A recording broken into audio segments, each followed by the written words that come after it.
వారితో ఒకసారి వరంగల్ నుంచి మీటింగ్ చేసుకొని వెనక్కి ప్రయాణమై వస్తుంటే ఎన్టీ రామారావు గారితో వారికి ఉన్న అనుబంధం కానీ అనుభవాలను కానీ వారు చెప్తుంటే ఎప్పుడు హైదరాబాద్ వచ్చిందో తెలియనంత కొన్ని రాజకీయ కీలకమైన మార్పులు జరిగిన సందర్భంలో జరిగిన సంఘటనలు అవి ఎవ్వరికీ తెలియదు.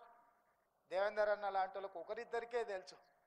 అట్లాంటి విషయాలు చెప్తుంటే రాజకీయాలలో ఈ అనుభవాలు ఏదైనా కొనుక్కోవచ్చు, అనుభవాన్ని కొనుక్కోలేము.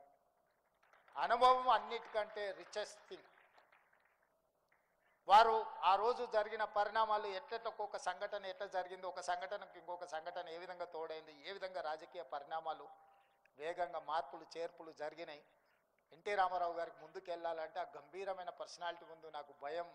రేవంత్ ఆయన ఎదురుగా పోయి నిలబడాలంటే కూడా ఆ రోజు ధైర్యం లేకుండే.